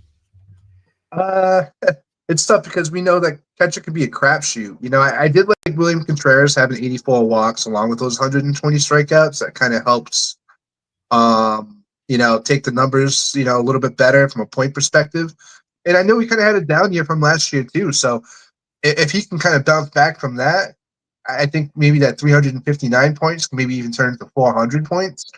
And that does separate him, I feel like, from the rest of the other crowd except for Cal Riley. So I think the first two spots right there, I think, are pretty accurate. I mean, I'll tell you what, low-key, Hunter Goodman really turned it up in the second half. And I might be putting him in that 3 spot right now. Obviously could change by the season starts, but I think he deserves the tip of the cap and deserves that 3 spot. I think Ben Rice at 4 is fair. I do think Ben Rice is coming up, and I think he's going to level up, I think, while in New York. So I think that's a fun option to have, especially he can carry over his first base eligibility. And then at 5, I think it's fair game. Shane Leclerc's here, had a great year, a lot of power, plays for a cruddy team, right? But you could also see a Sal Perez maybe getting in that top 5, a Kirk, a Ramirez who had a good year. Ramirez from Miami can cut down on the strikeouts as well. He can see himself in that top 3 spot as too. Again, rookie year last year, so I expect some improvement going into next year too. So maybe I'll put Cal, William Contreras, Hunter Goodman. We'll keep Ben Rice right there, and just because he's my boy, I'll put Ramirez at 5. What do you think about that? I agree. Your first 2, right? I think those are going to be your 1A, 1B. I don't think Cal Riley's going to hit 60 home runs again, but who knows? Who knows? I like William Contreras there. I think Will Smith breaks into the top 5. I really do. And I did have Herrera last year, and honestly, he wasn't bad. Not a lot of strikeouts. Did get on base. I don't know if he's going to be catcher eligible next year, though. So if he is, and you want to hold off on catching, like, these guys are late round picks. Like Shea Langoliers, I picked him off free agency, and he popped. Like, you don't need to waste that. If you're not getting Cal Riley, sit back and wait. Like, there's no need. And there's no need to reach either. Like, I get Cal Riley and I get the stigma around him and the aura of 60 home runs. He does have the power. I mean, even the postseason, he was bashing him. But I mean, if you want a different player in a position in the first or second round, because that's where Cal's going to go, go get somebody else. I don't hate it if you want to go get a first baseman over Cal Riley. You want to draft a Crochet over Cal Riley. I mean, that's who probably will be around there. Yeah. Well, if you look down on Cal Riley, right, you just went over and you looked at the points that all these catchers had, and they were all in the same realm, like 20 points in the same realm. And you just spoke to it. You picked up guys that were free agents that are on the top 10 list here. So it doesn't matter where you draft that catcher, because eventually they're going to be free agents. People make moves all the time anyway. People like to ride the hot streaks out with these catchers, and they just pick one up every week and they just change it up. But even when you throw down you got 353, 2. It's just not that many. It just doesn't separate anyone unless, like I said, it's Wilson Contreras, Cal Riley. I think Cal Riley's a second rounder. I do think that Wilson Contreras, he probably win in the 5th round this year or so, give or take. He'll probably end up somewhere back there. Some league mate, in every league that there is, they overvalue catcher. They'll reach for guys that, like you said, instead of drafting a guy like a William Contreras in the 5th round, I might want to go out and get a quality pitcher that can get me maybe 450 to 500 points during the season instead. But each their own, different strokes for different folks, right? But yeah, I think next year going into the draft, my strategy is I'll probably just wait until the end, because I'd rather just get quality guys on other positions first, especially pitching early on, than going out and reaching for a guy. Well, if you resort this list by average points per game, a little different, right? You still got Cal Riley at 1, but then you got Shea Langoliers coming in. You got rookie Carter Jensen Then you got Ivan Herrera and Will Smith in your top 5. So, yeah, I mean, after Cal Riley, it's a crapshoot, you know, honestly. So Agreed. we go from catcher, we go from total points here, and let's start digging into what position we want. We want first. Let's go into first. Okay. Now, here are your top 5.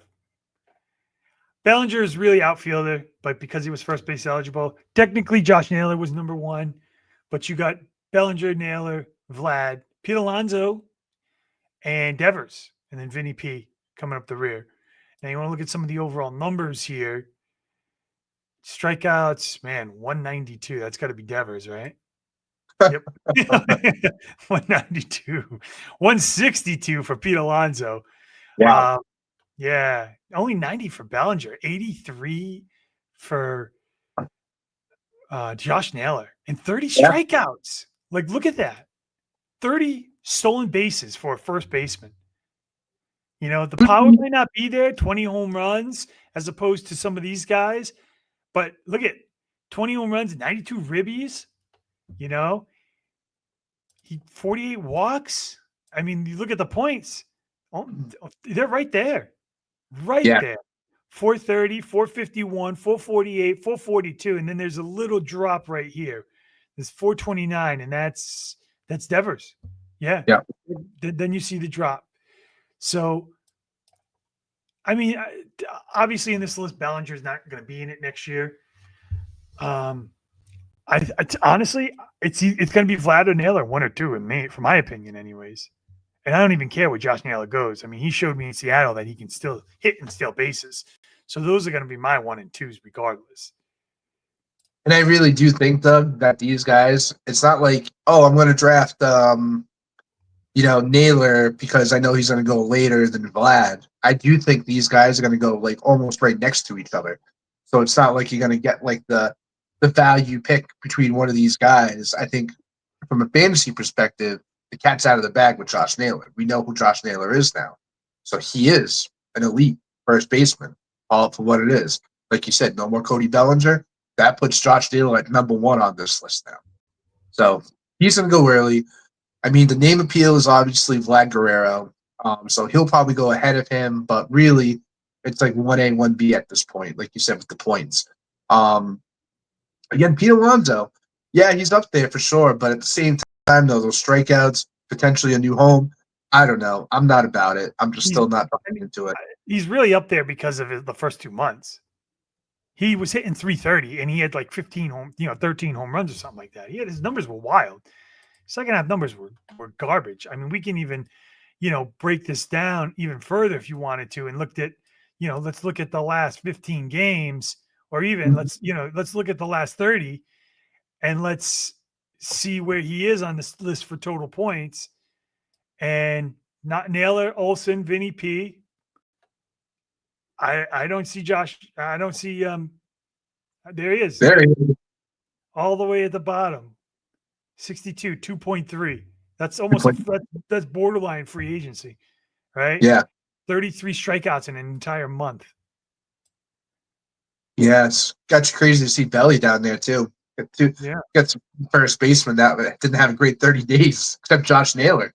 The last month of the season. And Matt Olson had a really good one. I think we all saw him turn it on. Kind of made him fantasy relevant for a little while anyways. But yeah, you make a good point. I mean, Pete Alonso's really there just because of what he did at the beginning of the year. But what about Vinny P? I know you're a Vinny P guy. I know I don't think he's been healthy for a full year. So you got to take that into consideration. Where are you getting him? Vinny P, big fan. I had 4 leagues. Man, home run, huh? Man, that sucks. 2-2. Yeah, I had 4 leagues. I drafted him 3 out of 4 leagues. I said, okay, again, I'm not going to get that top guy. I'm not going to go reach for that first baseman, but I'll take the next level and take the risk, really, because Vinny P was not a sure thing going into this year. And I think the expectation was he's a 25 home run guy, 30 home run guy. He's going to hit you decent for average, and he's never going to kill you. And that's what he gave me this year. So it was nice to have that. He never killed me, and there were weeks that he had pretty good weeks. So I think I'll probably draft him about in the same spot that I did last year, because I do think all these guys ahead of him will go first before him. I don't think he moves up on this list over Naylor, Guerrero. I would put him over Alonso, but I think a lot of people wouldn't. I understand. I get it. And same thing with Devers. I think I put him over Devers. Again, strikeouts scare me with Devers. And now the team that he plays for, too. Just not the best place for him. Even though he did have some good weeks for sure. But I'm a Vinny P guy. I'm a ride or die Vinny P guy. I'll probably draft him again, probably in that 4th, 5th, 6th round, depending on how that team is building up, during the draft. And he's absolutely on my radar next year, 100%. Yeah. And just to get back to the Josh Naylor train one more time before we switch to second baseman, I was talking to Sean and I said, hey, you getting Josh in second during the snake pick? And he said, no, too early. Too early for Josh Naylor. Wow. So Vlad is a end of the first, early second round pick. You might be able to scoop up Josh in the late second, early third if you got a snake pick, which isn't a bad value spot, really, considering where he finished. That's such a good pick, I feel. Not a strikeout guy. He's not going to kill you. He's still going to steal stolen bases. I don't know if he's going to get 30 again. That was a lot. But he's still going to get stolen bases. He doesn't kill you with strikeouts. He hits with power. And, I feel like whatever clubhouse he goes into, he's still going to be a stud no matter what. So, yeah. No, if you can get Josh Naylor in the end of the second, early third, that's huge. Right. All right. What do you see here? Do you just see me? I just see you. I see your handsome face over there. Stop that. I'm like playing around with this stupid thing and I can't see it. All right. Let me do this one more time here. Nope, we don't want that. Let's just go with this. Let's just go with that. That's fine. Really? Yeah, we'll just keep this up here. All right. So let's move on to second base. Let's see what we got cooking here for second baseman. And start talking. So again,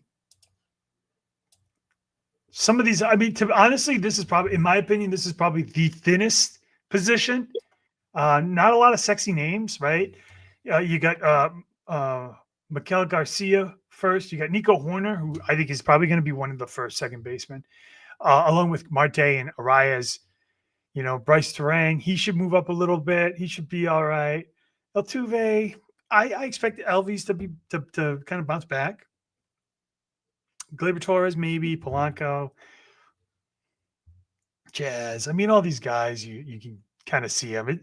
None of them really just like bounce out. None of them really stick out. What I'm trying to say. 21 strikeouts. That's going to be Arias, right? 21 strikeouts.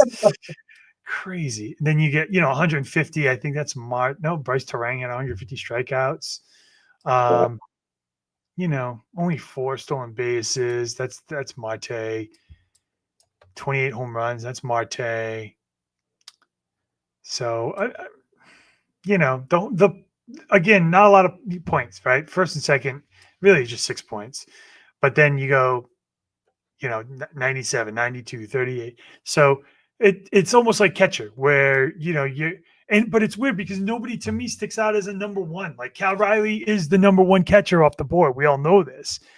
But when you look at second baseman, like none of those guys are like names I would draft, coming off the board first, like in the early rounds. Second baseman to me is a position you can hold back on and be happy with Marte, or I'll be happy with Arias, or even Nico, or Garcia. Like nobody on there strikes out a ton. Marte hits the most home runs, but I don't know. It's a position you can definitely wait on. That's what that tells me. Yeah, you can definitely wait on it, and I just feel like it's just going to be one of those positions where it's just going to be a run during the draft of people. It's like, oh, you just took Marte. Okay, I'm going to take Warner. Okay, next person. oh, you took those two guys? Well, I must get a second baseman now. It's because no one really, like you said, sticks out. So I can't really justify drafting a Garcia in the second, third, or fourth round, or any of these guys for that matter. So that's why I think there's going to be a run of them. If I had to pick one I'm going to draft first, it's probably still Kenton Marte. I still put him at number 1 next year. And then probably corner after that. And honestly, I still like Arias. I think he had kind of a down year, if you can call that, even with 21 strikeouts. But he doesn't kill you. And I think he'll bounce back to what he was the year prior than he was this year. He just had kind of a rough year all around. And then after that, if you go past, Kenton Marte on this list, that's when you start seeing the strikeouts from the other guys, the Tarangs, the Altuves, the Albie. It's just a lot of Ks that are adding up right there. Who's after Albie's there? Who has 100 there? That Torres? That might be Torres. Yeah, Torres gets 101. Albie's got 90, 94, 109 for Altuve, 150 for Terang, 148. Who is that? That's gonna be Jazz. Yep, Jazz. Yeah. So I guess the point is, the later that you draft the second baseman after you start to see the runoff, the more likely you might get cuffed with the guy that has a bad, poor strikeout rating. And then second base is already so tough to get points anyway. You just don't want to be having that, one position where you're just always trying to fill it every week with a guy or a new guy that you just don't know what you're going to get. So I guess, once the run of second basemen start, I'd probably jump on board with it just so I don't get left with some cruddy guy, to be honest. I mean, the good news is, though, if you look at this list and the way it is, if you're in a 10 team or even 12, and you'll get a decent one. It's like the numbers are the end numbers. There's only like 10 points that almost separate each one, right? So if you go 10, 1, 2, 3, 4, 5, 6, 7, 8, 9, 10 brings you to Jazz, So it's not like you're going to get a bad one. Although I think if you're drafting Jazz, you're probably going to use them for really one of these other positions than second base. But, you could use them for second. But yeah, I mean, you should be able to get like all these guys are. I think Albies is a good bounce back. I'll be all right with Altuve. I wouldn't like it, but I'd be all right with it. It's not horrible if you wanted to wait after the run because you'll still see some of these guys. Palaka will definitely probably be there, but it'll be interesting to see what happens. Yeah, there's a couple sleepers in there. Is Jackson Holiday finally going to break out of it or what next year? Is he going to be a thing? Christian Campbell, I'm sure he'll probably make the major league roster next year. Is he going to be finally major league ready after spending the second half in AAA? There's a few candidates out there that are sleepers. All right, and then we move from second right to third. I mean, this shouldn't surprise you. I don't think outside of like outfielders, this is probably one of the best like top 5 for positions, like players, quality. You got Jose Ramirez, Junior Caminero, Devers, Ambit, Garcia. Then you got Machado, Eugene Suarez. I mean, there's a drop off, right? Bregman's later on because he got hurt, so he's not going to have a ton of points. But there is a drop off, and I think Isaac Perez, he'll probably come back and look pretty decent too. He was looking good before he got hurt. Nolan Arenado is going to go late. I mean, that's if you wait. Shaw might have a bounce back. So there's quality here, but I mean, if you're missing one of the top 5 or so, I mean, then you're just waiting, right? I mean, come on, Jose Ramirez, 85 ribbies, 30 home runs, 74 strikeouts, 44 stolen bases. That's Devers. Junior Caminero, 125 strikeouts, but look at that, 45 home runs, 110 ribbies, 7 stolen bases. Machado's here, 196. Who is that? Eugene Suarez, obviously. I forgot about that. So, I mean, there's quality, but this is a list, I think, where you'd be happy with any of the top 5 third basemen. I would. I agree. No, I think any of these guys would be just fine. Maybe Manny Machado being another year older, You know, he's just not the same guy that he was a few years ago, obviously, but still an elite third baseman in fantasy, being in the top 5. I mean, Jose is always going to be number 1. Junior, I think, deserves that number 2. But I would say a little caution with Junior next year. You know, depending on their stadium, if they are going to play at Steinbrenner Field or not half the year, that's still to be determined. And I think that was a huge benefit for him for those 45 home runs. So I hope he does it again, but I would say there's some caution depending on if Tropicana is going to be up and ready again or not. And then, yeah, I mean, but the rest of it, there's a lot of good third basemen. You know, we're missing a lot of guys, even on that bottom, 6 through 10. Very good quality names, and I'd be very satisfied with even some of those guys as well. They're having on the roster. Yeah, a lot of good sleepers. I know you were talking about Barger, and how he might be a breakout for next year. Yep, great second half. Colt Keith, he had a pretty good second half too. You know, is Josh Young going to stay healthy? Is he going to bounce back? You know, Texas just had all injuries this year. They did not have a healthy season. Can a Josh Young come back and actually produce and maybe live up to that level that he was, a couple of years ago when he first came up? Austin Riley, obviously, his value has dropped dramatically because of strikeouts and inconsistency. Again, that's a guy that's probably going to go later in drafts as well, that people probably drafted very high at one point last year. So, again, you're going to have options. And then, like we just talked about earlier, Clement's on here too. Kind of a renaissance man for sure, but he gets the job done with the bat still, so very relevant fantasy as well. Yeah, and look at the positions. I mean, he plays all 4 positions. All right, so this to me, shortstop again. This was a pretty good position as far as, well, we could talk surprises here for sure.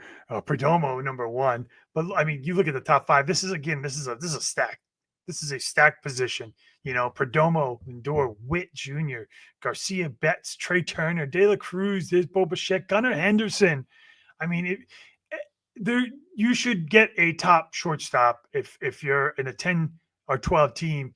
There's no excuse why you wouldn't get a top shortstop unless somebody just is like, oh, you know what, I'm going to grab like 2 just to grab them. But it's a great list. And as a Perdomo owner for last year, I mean, 20 homers, only 83 strikeouts, 27 stolen bases. They're great numbers. I don't know if he can repeat it. I was skeptical after they got rid of Naylor and Eugenio Suarez of him keeping up the pace. He still kept it up, to his credit. So I don't know. I mean, I'd love to have him again. Look at the K's, only 83. He's got more walks than strikeouts, 94 to 83. He's like a Joey Votto of shortstops, right? And then you go to 131, 125. So there is a dip. I do like the 61, 68. Who's that? Mookie Betts. So, yeah, I mean, I honestly don't think Perdomo. I don't know, man. I'd like to have him again. I'm not reaching for him. Like if I'm drafting and if Lindor's still out there or Mookie Betts, I would be tempted to draft them over Perdomo. But if it's like De La Cruz, I don't know. I mean, I know the potential with De La Cruz was big, and 181 strikeouts though, only 37 strikeouts. I mean 37 stolen bases. Like we said at the beginning of the year, if he doesn't steal bases, he's striking out. And if he's not stealing bases and he's striking out more, he's not going to be a top 5 shortstop. So he's obviously not a top 5 shortstop, right? Yep. So I would be more inclined to draft a Perdomo over De La Cruz. And that sounds crazy to say. It's crazy, but it's just like, it's such a healthy, bunch of guys on there. I'm looking at the list right now. It's like Mookie Betts, Trey Turner, Bo Bichette, Gunnar Henderson. You got Bobby Witt further up there too. It's just there's so many big names that are very good. Francisco Lindor. Every team, I feel like in fantasy, especially 10-team leagues, should have a quality shortstop going into next year. Very, very, very competitive position. But yeah, I'm looking at these numbers, and it's like you can't go wrong, really. And then I guess really is what it comes down to is what's the best value you can get with one of these guys. And we talked about Mookie Betts. Do we think his draft draft stock's going to go down, you might get great value on Mookie Betts. That's a guy that does not strike out that often. So that might be a guy I might be targeting next year, especially if I can get him, especially like early third round. I think I'd take a flyer on that. All right. And then real quick, we probably won't have time to talk pitchers, but let's talk outfielders. All right.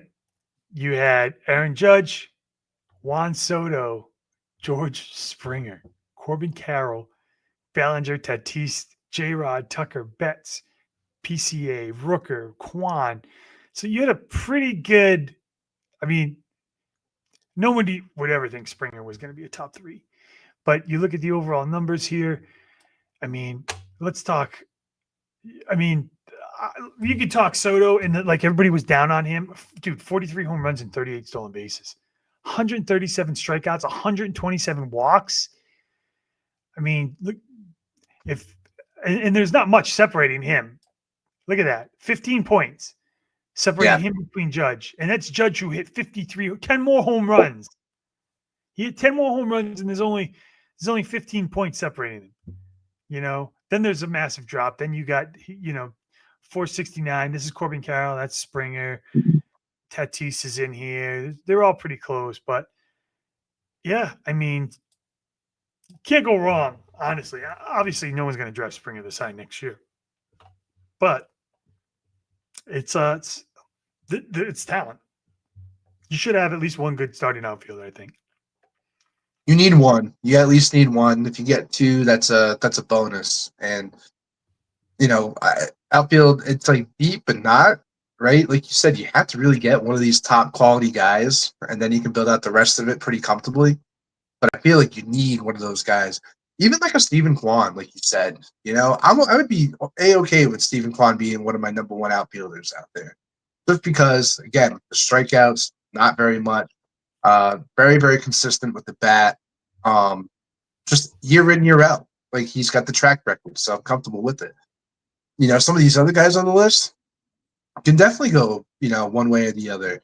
And I think some guys, especially like the younger guys, like the Pete Crow Armstrongs of the world, they're going to get overvalued. So I do think there's some really good value at outfielder going into next year. And, you just had Brent Roker on there. I drafted Brent Roker in a lot of leagues just because I know what I'm going to get from him. He scores me 400 points every year. And guess what? I think this year he was like 400 on the dot. So it's just like sometimes you just know what you're going to get with some of these guys. And that's kind of a nice thing to have in your back pocket when you know that this is what this guy's going to get me when I play him every single week. Eventually he's going to get me to that number. And, I feel like you definitely need guys like that. Yeah, and you're right. You do need at least one. And I think for me, what helped me win it last year was in the Bourbon League for this year. Was that I had to, right? I went my first 3 picks, Juan Soto and Corbin Carroll, and then I didn't even get pitching until the 4th round because I got Bryce Harper in the 3rd. Yeah. So, obviously, I think the Bryce Harper pick, I liked it, but he was hurt, and then kind of fizzled out at the end of the year. He's older now, so. But if you're having 2 good guys like Soto and Corbin Carroll, then that you're in a good spot if you get some of those guys and still get some decent pitching on top of that. Yeah. I'm like, it's a brag, but I traded for Juan Soto in 1 league, and it was when he was kind of, quote unquote, going through that slump, and I traded, I think, like Joe Ryan and another player for him, and it was the best trade I made all year, I think, in any league that I was in, just because, dude, Juan Soto's Juan Soto. He's going to figure it out, and he's a contact hitter. He had all the stolen bases. Like, it was just I got a bargain, I felt, when I got him. So next year, I expect him to start off a little bit better, having a year under the Mets now under his belt. He could be number 1 outfielder next year, for sure. Yeah, no, I totally agree. All right, man. So we had, that brings us right to our time, right about. We still didn't get the pitching or even first baseman or DHs, but there's always later on. Yeah. I don't think I'll be, like I said, next week I might just not be available. But I know after now that it's off season, we're going to start doing our show. We'll show older episodes, but we still want to do one live one at least once a month, just to update and talk about where, if any free agents have moved around, what the lineups would look like, what that looks like from a fantasy perspective. A Josh Naylor going to New York versus a Josh Naylor going back to Arizona, a little different, right? So we'll start breaking some of that stuff down. And of course, you blink your eyes and it's fantasy season all over again next year, and your draft is here. So it's been a fun year for sure, man. A lot of surprises, but it was fun. Love fantasy. Nope, wouldn't trade it. I mean, baseball's dog years. You got to be built differently, especially for whatever 25 weeks that we do it through. But man, I wouldn't trade it. Yep. All right, man. So for Mikey V, I'm Doug. This is Bourbon and Ball, and this is a great time to finish because I'm done. So yeah, I'm gonna go to bed. So finish your drink, hit the hay. If you want to watch the rest of the World Series, it looks like it might be pretty competitive because it's still 2-2. Runner on first with no outs in the bottom of the fifth against Snell. So who knows? Maybe this is the game the Blue Jays win. What a great way to start the World Series off for an underdog, right? So enjoy the week, and we will see you soon. Ladies and gentlemen, thank you for tuning in to Military Broadcast Radio.